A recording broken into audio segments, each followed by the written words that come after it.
Hey my peeps, how's everybody doing today? You ever feel like you're going crazy? You ever find yourself pacing around? Feel like you're just not the same person you used to be?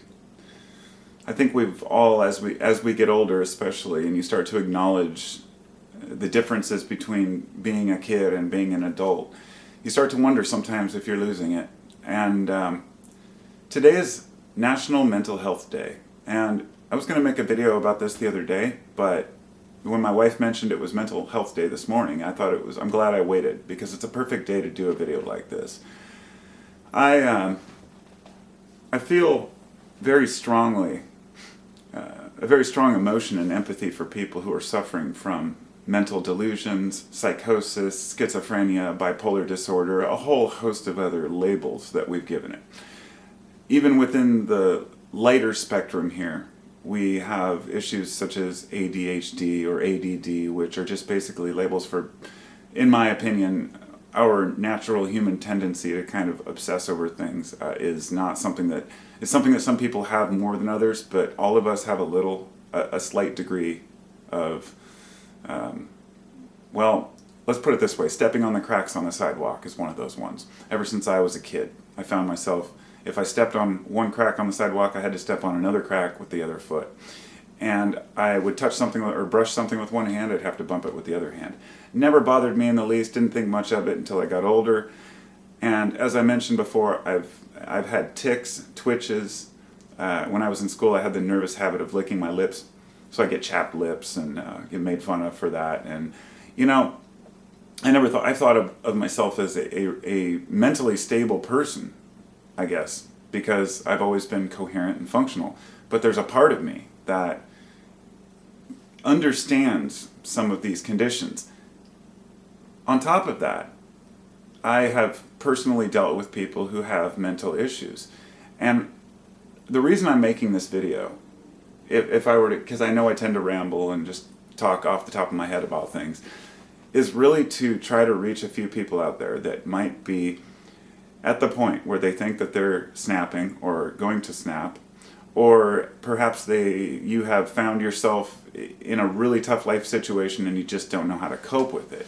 Things that happen to all of us. And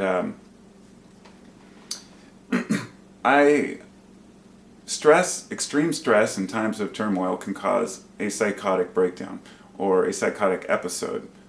And this is especially true with people who are between the ages of, say, 18 and 25, which is when many of these illnesses can manifest. Sometimes it can be through drug use, cannabis use, psychedelics, or it can just be brought on by a really stressful experience. But it's something that seems to be inherent within the person and can be brought out by a harsh situation.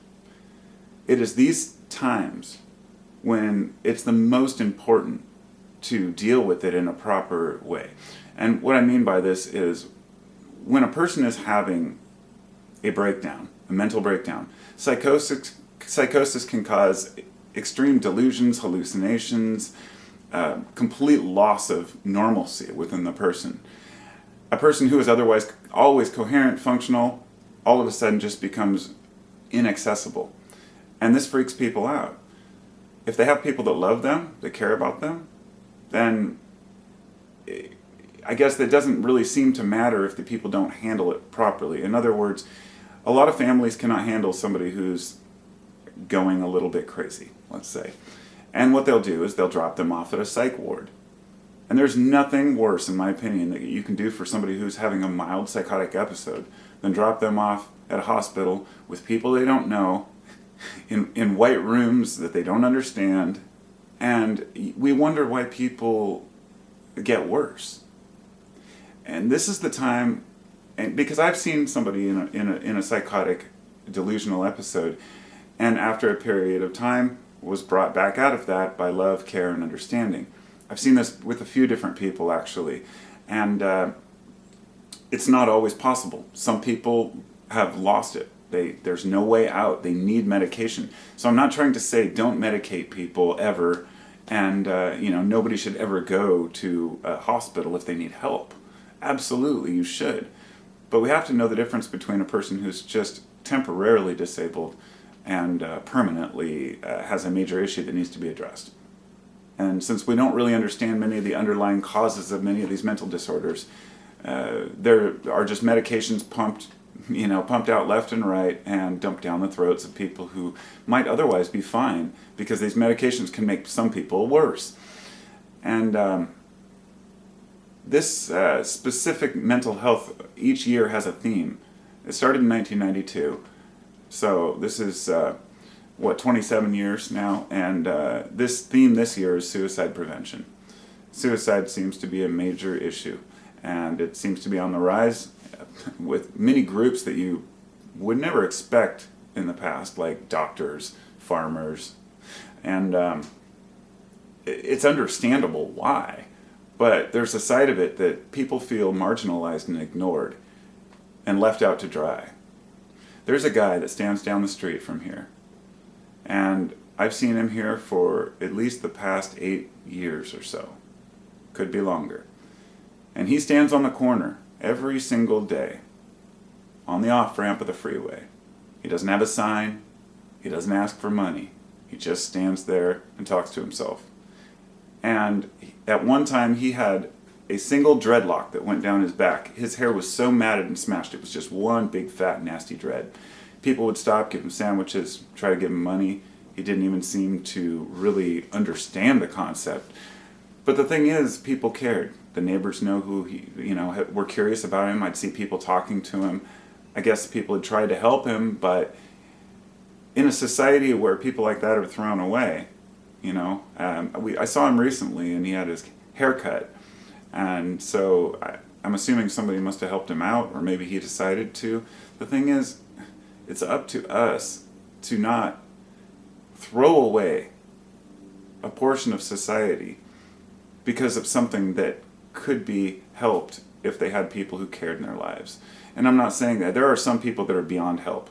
Some people that have extreme psychological conditions and mental deficits, which mean that they cannot be in the general population without being in a danger to themselves or others. But a majority of people who have a breakdown at a young age, that is the most delicate time, the time when we really try our understanding. And a lot of families, honestly, just don't want to deal with it. They don't have the time to take time off of work to spend with their kid or their cousin or their friend or whatever to help them come out of a really bad time. But it is possible. It happens. I've seen it. And it's well documented that many psychotic episodes pass and the person regains themselves. And the question here, I guess, is why?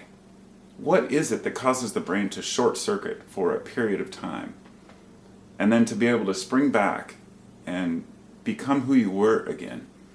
It tells us something interesting about, the psyche and human nature, and the fact that we maybe aren't ourselves as much as we think we are ourselves.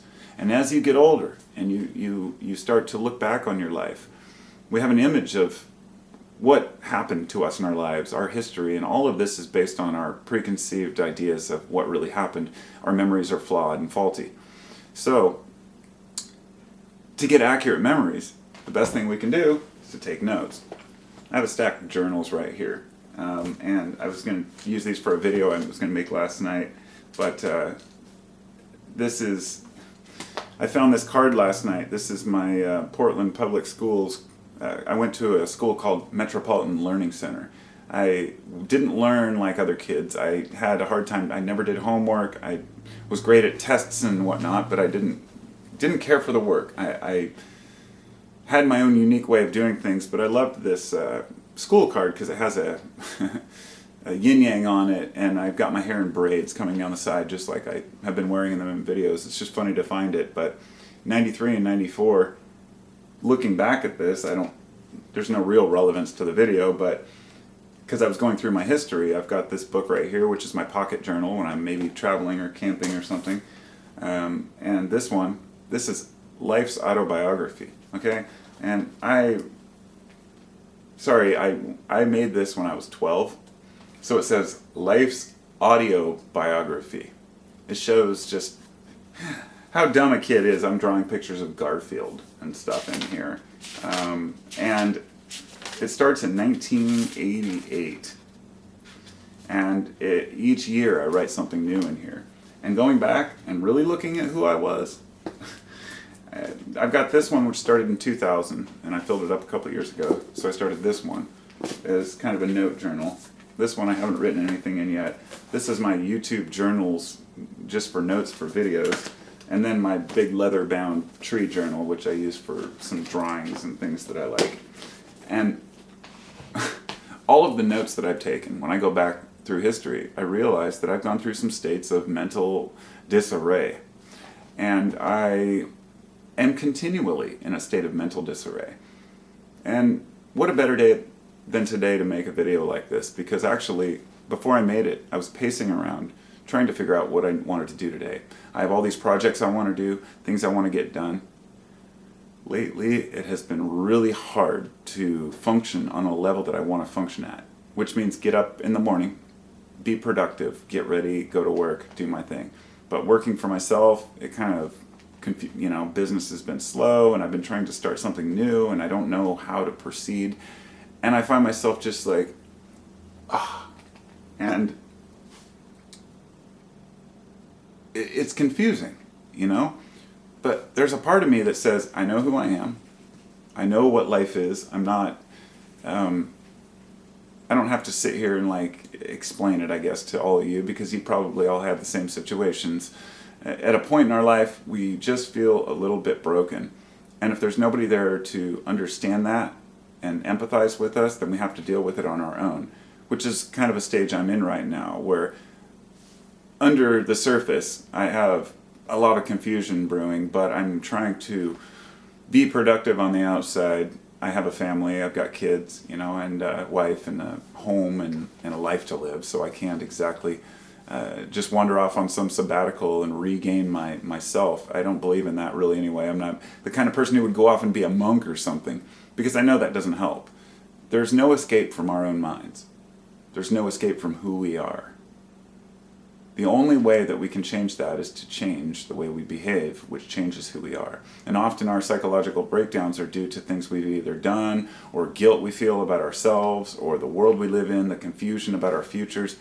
But we really have to break it down and say, what is the biggest stress? What is really worth getting anxious about and losing our minds over? Very little, if anything. We have to be tough. We have to cope with life. We have to push through. It's our only option. We don't have a choice. We can play the victim. People will pat us on the shoulder and say, oh, okay. And this is maybe why people are so bothered by this victim status a lot of groups play, because everyone's a victim to something. But the real issue is underlying. It's the mental health issue within all communities. The one that doesn't want to be talked about. The one people don't want to discuss. Don't know how to cope with. The fact that not every human is a conscious, functioning, go to work, come home, a person who can function in a normal capacity, But it doesn't mean that everyone who's suffering can't rebound from it. So on this National Mental Health Day, I would just like to say, if you know somebody in your family or in your life that is having a hard time, be responsive to that. Because sometimes all a person needs is one friend or one person who understands. You might call it a lifeline, you could call it an anchor, an island, a way for that person to relate. Because a person who's having a breakdown, who doesn't have anybody to connect to, this is how delusions that everyone's out to get you form, that the FBI has tapped your phones, that everyone wants to kill you.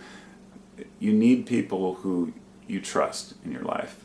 And if you're a trusted person, please don't break that trust with someone you love by dropping them off at a psych ward because you can't handle a short breakdown.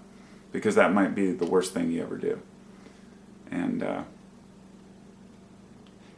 have to be careful not to say, don't use medicine or don't go to the doctor. I already clearly said that if you need that, if you really think a person is going to harm themselves or others, do what you need to do, but think about it, whether or not it's just taking the burden off of you to drop them off somewhere else. The world has a long, dirty history with psych wards, sanitariums. It's well known the horrific hardships that were suffered by people who went in there. Women who were sent to psych wards for what they called, women who were on their, let's just say that they didn't want to discuss it, so it was called hysteria. Everybody knows the word hysteria, but a lot of folks don't realize that it comes from hyster, just as like hysterectomy has to do with the women's reproduction. It was when women had acted up, when they would go on the rag for some people, all right?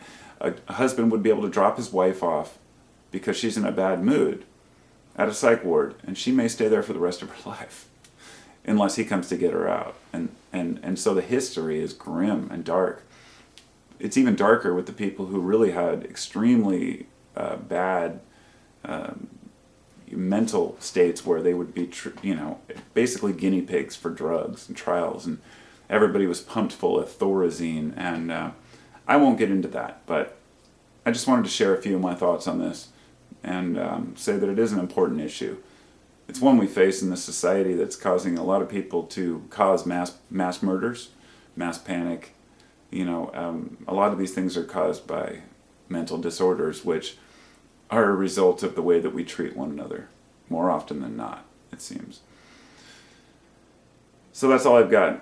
Be well, thanks for listening, and leave a comment. Let me know what you think. Take care.